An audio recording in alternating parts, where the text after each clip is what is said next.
दोस्तों, अमेरिका का F-22 Raptor हो या फिर चीन का J-20 स्टील्थ फाइटर जेट, दोनों महाशक्तियों को हमेशा से यही गुमान रहा है, अमेरिका को, चीन को, कि आसमान के अजय योद्धा सिर्फ वही है।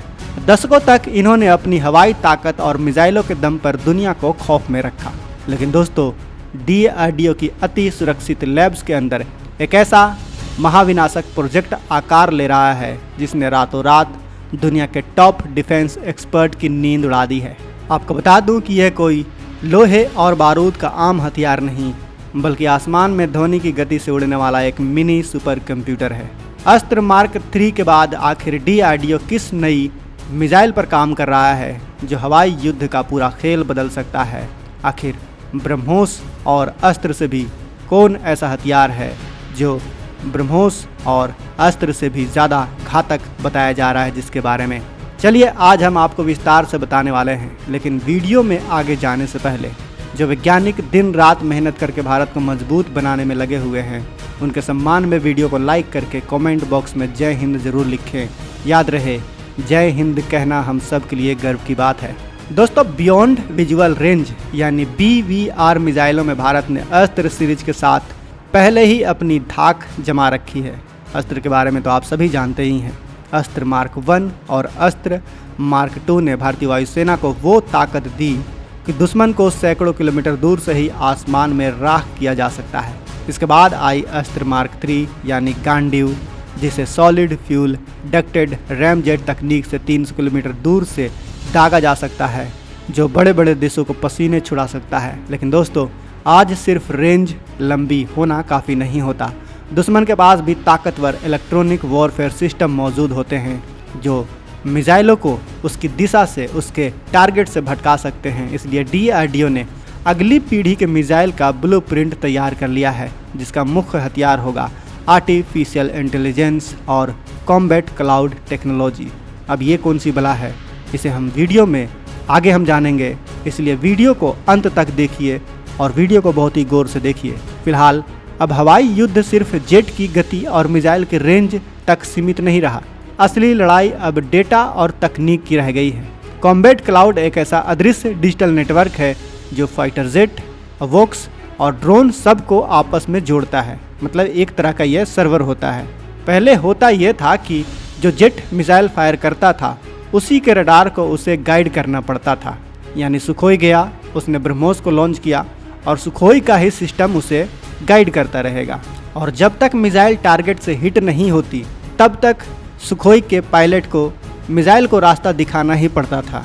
अगर जरा सा भी ध्यान भटक गया, सुखोई इधर से उधर हो गया, तो मिसाइल का टारगेट से संपर्क टूटने का खतरा बना रहता था। लेकिन कॉम्बैट क्लाउड इस पुरानी कमजोरी को पूरी तरह से ख़त्म कर देता है। अगर हमारा सुखोई 30 MKI मिसाइल फायर कर देता है तो अब उसे रास्ता दिखाना, उसे गाइड करना पायलट या फिर सुखोई 30 MKI के सिस्टम की टेंशन नहीं है। अब इसे रास्ता आसमान में मौजूद अवॉक्स दिखा सकता है। सैटेलाइट जो अंतरिक्ष में घूम रहे हैं, जो हमारे मिलिट्री सैटेलाइट है, वो भी इस मिसाइल को रास्ता दिखा सकते हैं। ज़मीन पर हमारा लगा BMD सिस्टम हो, हमारा कमांड एंड कंट्रोल सिस्टम हो, वो भी इसका कंट्रोल यानी ब्रह्मोस का कंट्रोल या फिर अस्त्र मिसाइल का कंट्रोल अपने हाथों में ले सकता है और रियल टाइम इसे रास्ता दिखा सकता है दुश्मन की सटीक लोकेशन का, जो पिन पॉइंट एक्यूरेसी या फिर एल्टीट्यूड कहें या फिर GPS डेटा, ये सब कुछ हमारा कमांड एंड कंट्रोल सेंटर कर सकता है। हमारा जो कंट्रोल सेंटर है वो हमारे जो सैटेलाइट्स हैं, मिलिट्री सैटेलाइट हैं, अंतरिक्ष में घूम रहे हैं, उससे कनेक्टेड होंगे और वो डेटा मिसाइल के रिसीवर, मिसाइल के रडार तक भेजता रहेगा। यानी अब सुखोई का काम सिर्फ इतना रहेगा कि मिसाइल को टारगेट के नज़दीक, जितना नज़दीक हो सके वहाँ तक ले जाना है और मिसाइल को बस हवा में छोड़ देना है। बाकी का काम हमारा कंट्रोल सेंटर करेगा, हमारा सैटेलाइट करेगा या फिर हमारा आसमान में जो अवॉक्स उड़ रहा है वो इसका कंट्रोल अपने हाथों में ले लेगा और किस दिशा में, कब, कहाँ, किसे अटैक करना है, किसे सटीक निशाना लगाना है, ये सब कंट्रोल हमारा कमांड सेंटर ले लेगा। और इसीलिए ये जो DRDO नई तकनीक डेवलप कर रहा है, इसे बेहद ख़ास माना जा रहा है भारत के लिए, भारतीय सेना के लिए। और तो और दोस्तों, पहले होता क्या था कि हमारा जो नॉर्मल मिसाइल है जिसमें AI तकनीक का इस्तेमाल नहीं किया गया है, वो लॉन्च होने के बाद उसके पास सटीक डेटा होता था अपने टारगेट तक पहुंचने का, तो पहले क्या होता था कि वो रास्ते से जा रहा है, अपने टारगेट की तरफ बढ़ रहा है, लेकिन बीच में आता था इलेक्ट्रॉनिक वॉरफेयर सिस्टम दुश्मन का, जो मिसाइल के रास्ते को भटका सकता था, उसे फर्जी टारगेट दे देता था ताकि मिसाइल अपने सही रास्ते से भटक जाए। और तो और अगर यही missile air to air launch यानी BVR air to air missile है, यानी एक फाइटर जेट से दागा हुआ और फाइटर जेट को निशाना बनाने वाला मिसाइल है, तो दुश्मन क्या करता था कि अपने फाइटर जेट को बचाने के लिए फ्लेयर छोड़ता था। और ये फ्लेयर्स इतनी हीट होती थी कि हमारा जो मिसाइल है वो इंजन की गर्मी को हीट करने के लिए बनाया गया है, यानी वो इंजन से निकलने वाली गारमाहट का पीछा करता था। तो फ्लेयर छोड़ने के बाद वो इंजन का पीछा करना छोड़ देता था और फ्लेयर को ही अपना रियल टारगेट मानकर उसी के पास जाकर उसे हिट कर देता था। लेकिन AI जो DRDO अब AI बना रहा है, AI मिसाइल बना रहा है, वो इन सभी चीज़ों को इग्नोर कर देगा। उसे पूरी अच्छी तरीके से पता रहेगा कि उसे हिट कहाँ करना है, कौन सी चीज़ें नकली हैं और कौन सी चीज़ें असली। क्योंकि DRDO की नई मिसाइल में एक पावरफुल स्वदेशी माइक्रो प्रोसेसर लगा हुआ होगा, जिसमें AI एल्गोरिदम फीड होंगे। ये AI हवा में उड़ते हुए भी सैकड़ों कैलकुलेशन 1 सेकंड में कर लेगा। दुश्मन की हीट सिग्नेचर और उड़ान पैटर्न पढ़कर तुरंत पहचान लेगा कि कौन सा टारगेट असली है और कौन सा टारगेट नकली। आपको बता दो दोस्तों कि युद्ध के मैदान में सबसे ज़्यादा कीमत फाइटर जेट की नहीं बल्कि अवॉक्स और मिड एयर रिफ्यूलिंग विमानों की होती है, जो दुश्मन की पूरी वायुसेना को कंट्रोल करने वाले उड़ते हुए कमांड सेंटर होते हैं। DRDO की नई मिसाइल को ख़ास तौर पर इन्हीं बड़े शिकार के लिए डिज़ाइन किया गया है। इसमें 2 वे डेटा लिंक लगा हुआ होगा, यानी मिसाइल उड़ान के दौरान भारतीय बेस या फिर जेट से लगातार जुड़ी हुई होगी और बता सकेगी कि वो टारगेट के कितने करीब है। और अगर बीच में कोई ज़्यादा ज़रूरी टारगेट आ जाए तो कंट्रोल रूम मिसाइल का रास्ता बदल भी सकता है। अगर नेटवर्क टूट भी जाए तो मिसाइल अपना AI इस्तेमाल करके इतना स्मार्ट हो जाएगा कि वो खुद फैसला कर लेगा कि टारगेट किधर है और कौन से टारगेट को पहले हमला करना है।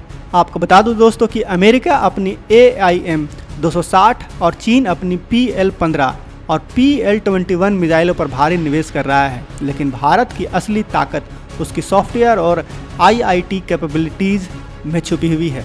DRDO जिस स्वदेशी चिपसेट और AI कोटिंग का इस्तेमाल करने वाला है, वो पूरी तरह से भारतीय ज़रूरतों के हिसाब से बनाई जा रही है। और जब मिसाइल का दिमाग, सॉफ्टवेयर, रडार और कॉम्बैट नेटवर्क सब कुछ स्वदेशी हो जाएंगे, तो कोई भी विदेशी ताकत उसे हैक करने की सोच भी नहीं पाएगा, क्योंकि उसके लिए इसे हैक करना बिल्कुल असंभव सा होगा, क्योंकि ये पूरी तरीके से स्वदेशी होगा, इनक्रिप्टेड होगा। और इसमें कौन सा सॉफ्टवेयर इस्तेमाल किया गया है, इसे कैसे डेवलप किया गया है, ये पूरी तरीके से सीक्रेट होगा।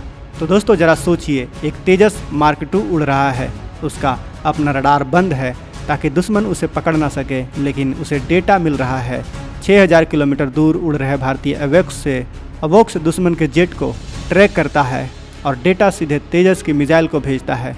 मिसाइल बिना कोई आहत किए अपने रास्ते पर आगे बढ़ती है और टारगेट के एकदम करीब पहुंचकर ही अपना रडार ऑन करती है, जिससे दुश्मन को संभलने का मौका नहीं मिलता। आने वाले वक्त में भारत की मिसाइलें सिर्फ हथियार नहीं बल्कि उड़ते हुए मिनी AI कंप्यूटर बन जाएगी, जो दुश्मन के बीच खुद टारगेट चुन सकेंगी, खुद ये फैसला कर सकेंगी कि कौन सा टारगेट भ्रम है और कौन सा टारगेट असली। दोस्तों वो दिन अब लग चुके हैं जब आसमान में 2 विमान एक दूसरे के पीछे डॉग फाइट किया करते थे। भविष्य का युद्ध ऐसा होगा जहां दुश्मन का विमान दिखेगा भी नहीं, बस रडार पर एक बीप होगी और पलक झपकते ही आसमान में आग का गोला दिखाई देगा। अस्त्र Mark III के बाद की यह नेक्स्ट जनरेशन मिसाइल सिर्फ एक प्रोजेक्ट नहीं बल्कि ग्लोबल डिफेंस मार्केट में भारत के सुपर पावर बनने का ऐलान है। हालांकि अब आपके मन में सवाल आ रहा होगा कि ये मिसाइल आखिर कौन सी है, तो मैं आपको बता दूं दोस्तों कि इस मिसाइल का नाम अभी सामने नहीं आया है। बस इतना कहा जा रहा है कि ये नेक्स्ट जनरेशन की मिसाइल है, जो सीधे सैटेलाइट और सीधे कंट्रोल सेंटर से कनेक्ट हो जाएगी।